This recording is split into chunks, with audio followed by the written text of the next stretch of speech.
Today we'll be going over the steps that I used to make this turret conversion for the Skorpius Disintegrator. Relatively straightforward to do.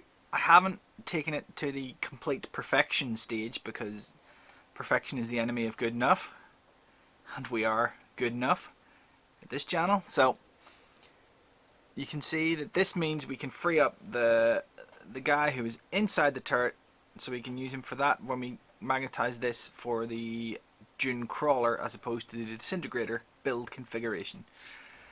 So what we do is we start off and we build the turret to that point. That's the sides and the front. We've trimmed the little bars off the sides, as you can see.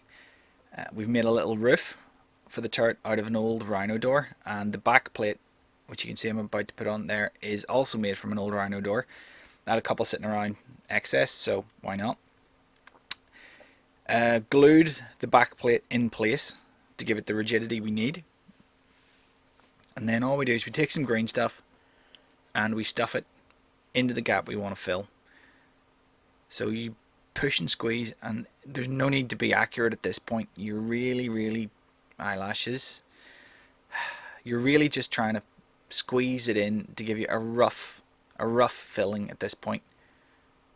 So you can see there we've filled it in roughly, and we can put the gun on just to make sure that it looks okay. I mean, it's not going to look good at this point, we've barely started.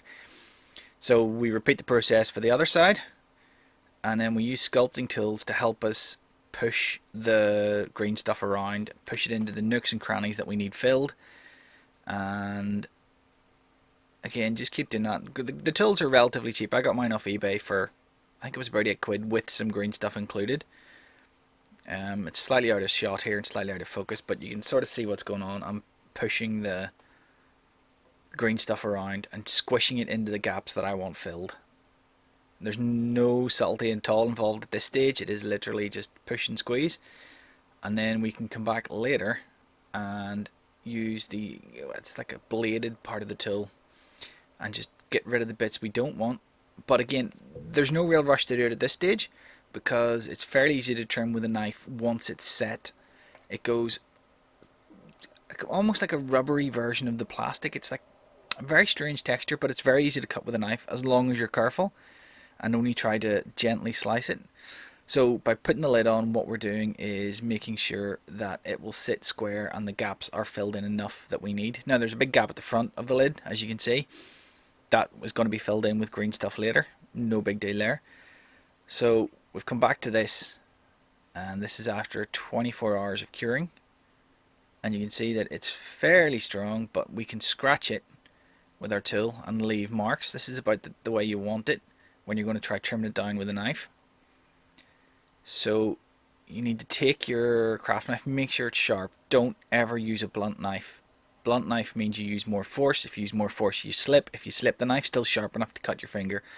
So don't use a blunt knife. And all we're doing here is trimming. And you can see I'm taking off the thinnest of slivers. That's all we're doing, is trimming this down so that we can get the bits we need away.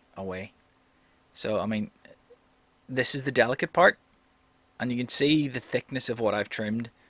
I mean, that's virtually nothing, and that's what you're doing, is you're trimming little bits.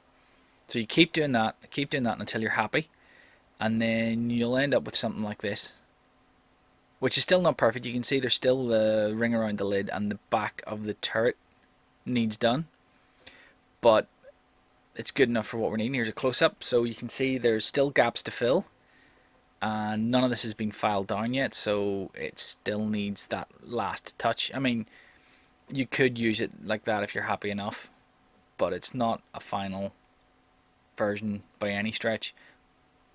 So what we're going to do now is glue the lid on.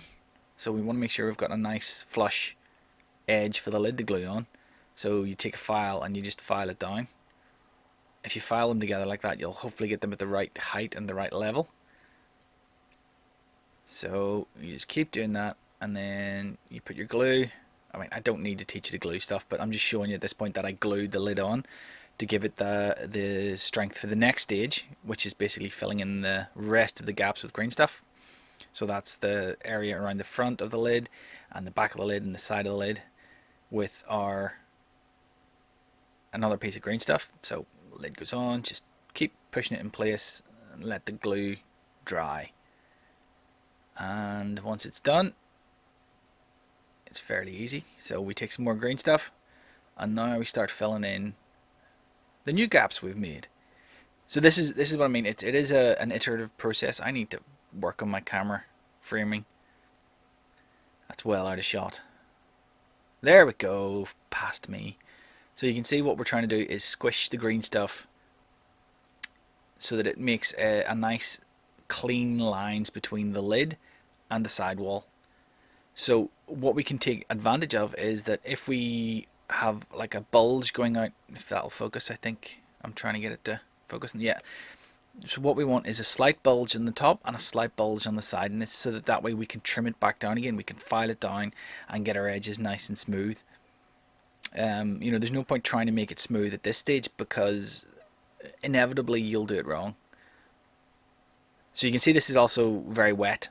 I do that to stop it sticking to your fingers because green stuff is very, very sticky. It's kind of like chewing gum. Very similar to chewing gum in texture anyway, at least I think so.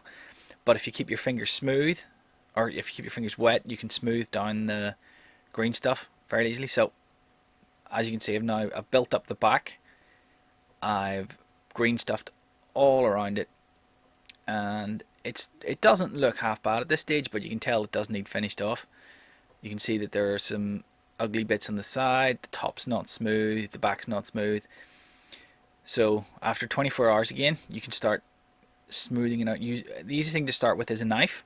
The knife will take off most of the high edges. Makes it a bit easier to file down later. The green stuff doesn't file particularly well. It's certainly not as soft as plastic. It's got that kind of rubbery texture, which means that it just doesn't file quite as well. The back again that's such a large area. Trying to trim that with a knife would be tricky. So here you can see we've trimmed it all down with the knife. We've got it reasonably flush. So the next stage we want to do is file it. Filing it is a bit tricky, so that I have a sneaky trick. If you've ever noticed that when you prime a model, you can immediately see all the mold lines you've missed. Well, then what we do is we prime. Just give it a spray. In this case, it was with Vallejo black primer. And what that means is it's much easier to see the non-smooth bits, the rough bits. So you can see that there's some fairly rough bits there that we can file down a bit more with a file. I've already done the lid, the roof. So what we'll do is we'll just keep filing it, and then we reprime it, and we end up with this, which I think is not too bad. I mean, it's not perfect by any means, but it's not too bad. It's enough to be getting on with, and I think it's a good effect. Well, that's pretty much it. So thank you for watching, if you've got this far anyway. Feel free to like the video, please do. Stick a comment in if there's anything else you'd like to see, or if you'd like to call me names, because I could understand that. If you want to subscribe, if you want to hit the bell notification. I've never done that. Does anybody do that? I never do that. And anyway, but if you want to, if you can. So yeah, what's the thing they say? Like, comment, subscribe. Join me on Patreon. Yeah, I did set up a Patreon. I really don't expect anybody to do it at this point, but I thought I probably might as well. Wishful thinking and all that. But yeah, until next time, happy wargaming, and have fun doing stupid things like this.